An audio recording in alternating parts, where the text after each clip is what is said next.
Assalamualaikum warahmatullahi wabarakatuh. Perkenalkan, nama saya Nurhalisa dari kelas A01 Gizi. Baik, di sini saya akan memaparkan materi determinan kejadian stunting pada balita. Adapun jurnal yang saya review yaitu Jurnal Ilmu Kesehatan 6 halaman, volume 6 nomor 1 tahun 2021. Penulisnya yaitu Yulia Wardita, Endrat Suprayitno, dan Eka Mary Kurniati. Pendahuluan dari jurnal ini yaitu masalah kekurangan gizi sering mendapatkan perhatian di sebagian negara yang berkembang meliputi underweight, stunting, wasting, dan defisiensi mikronutrien. Status gizi merupakan indikator kesehatan yang penting di manusia. Balita merupakan kelompok yang sangat rentan terhadap permasalahan gizi, terutama stunting yang merupakan kondisi gagal tumbuh pada anak balita. Karena kurangnya gizi yang bersifat kronis sehingga tinggi badan kurang pada usianya. Adapun tujuan dari jurnal ini yaitu untuk menganalisis pengaruh riwayat kehamilan ibu, status gizi anak, pola asuh, pengetahuan ibu, dan riwayat pemberian ASI eksklusif terhadap kejadian stunting. Metode dari jurnal ini menggunakan metode penelitian analitik dengan desain case control. Populasinya adalah balita berusia 0 sampai 59 bulan dengan sampel sebanyak 60 ibu, dengan balita dengan rincian 30 ibu dengan balita kasus dan 30 ibu dengan balita kontrol. Kriteria responden yang digunakan itu dengan balita 0,59 yang berkunjung ke puskesmas, dan variabel dalam penelitian ini adalah menggunakan variabel riwayat kehamilan ibu, status gizi anak, pola asuh, pengetahuan ibu, dan riwayat pemberian ASI eksklusif. Dan penelitian ini dilakukan di Kecamatan Saronggi, Kabupaten Sumeneb. Adapun hasilnya yaitu pada tabel 1 distribusi frekuensi variabel bebas dan variabel terikat terdapat variabel riwayat ibu hamil untuk yang buruk terdapat 20 responden atau 40%, yang baik terdapat 30 responden atau 60%. Untuk status gizi anak yang pendek terdapat 25%, 25 responden atau 50%. Untuk anak yang normal terdapat 21 responden atau 42%, dan untuk anak yang tinggi terdapat 4 responden atau 8%. Pola asuh yang buruk itu terdapat 25 responden atau 50%, dan yang baik sama dengan yang buruk terdapat 25 responden atau 50%.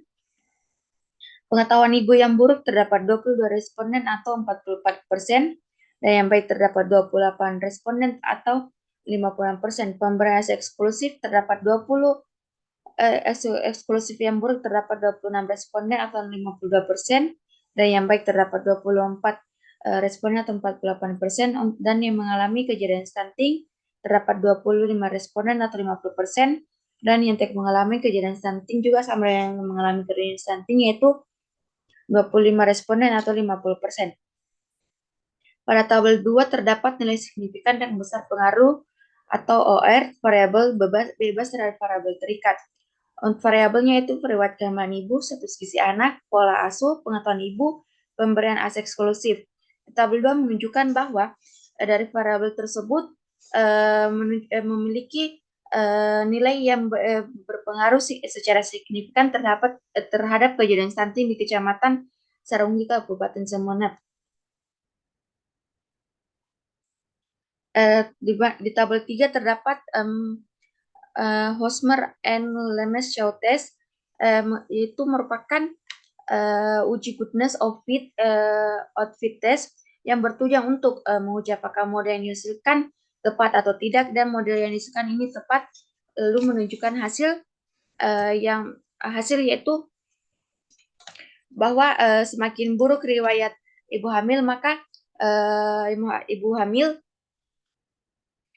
hamil, status gizi anak, pola asuh, pengetahuan ibu, dan pemberian ASI eksklusif, maka akan semakin besar risiko balita untuk mengalami stunting.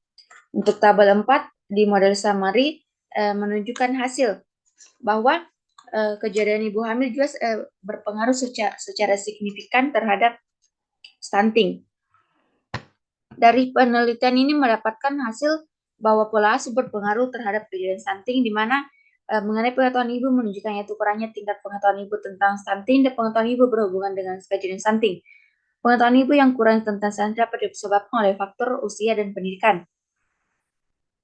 Karena pengetahuan ibu dapat membantu memperbaiki status gizi anak yang juga pengetahuan ibu tidak cukup memadai akan mempengaruhi sikap dan perilaku ibu dalam menyediakan makanan yang bergizi untuk anaknya. serta pemberian ASI eksklusif berpengaruh terhadap kejadian stunting.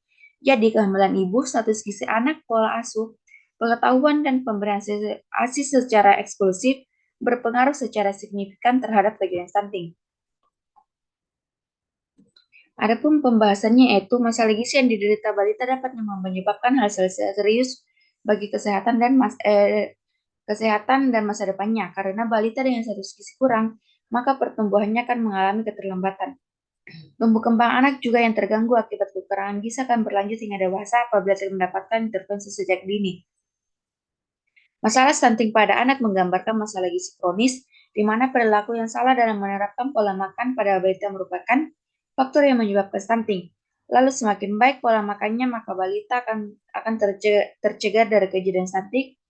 Dan semakin buruk pola makan yang diterapkan pada balita, maka balita berisiko 3,16 kali lebih besar mengalami stunting. Untuk pembahasan selanjutnya, terdapat pola makan seimbang berguna untuk mencapai status gizi yang optimal, di mana pola makan yang baik diterapkan untuk mencapai pertumbuhan dan pemerahan tubuh, serta produktivitas. Nah, untuk itu semakin baik pola makan, maka semakin sulit balita terserang penyakit, sehingga balita terhindar dari masalah kesehatan gizi, yaitu stunting, serta pola asuh yang rendah pada masalah golden age akan menyebabkan otak balita tidak berkembang optimal dan sulit pulih kembali. Karena pola asuh ibu yang memiliki anak stunting memiliki kebiasaan memberikan makan pada balita tanpa memperhatikan kebutuhan dan kandungan zat gizi. Jadi semakin buruk lewat kehamilan ibu, status gizi anak, pola asuh, pengetahuan ibu, dan pemberian ASI eksklusif, maka akan semakin besar risiko balita untuk mengalami kejadian stunting.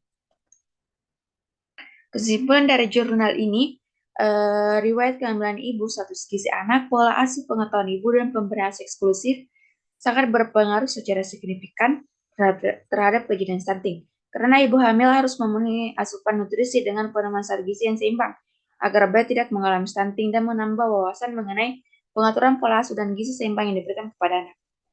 Adapun sarannya yaitu pemberian eksklusif dan pola asuh atau pemberian makanan yang baik harus dilaksanakan oleh semua ibu pada bayinya dan juga petugas kesehatan harus membantu untuk meningkatkan program edukasi kesehatan khususnya tentang stunting agar pengetahuan ibu dapat meningkat dan masalah stunting dapat segera ditanggulangi. Sekian dari saya, kurang dan lebihnya mohon dimaafkan. Assalamualaikum warahmatullahi wabarakatuh.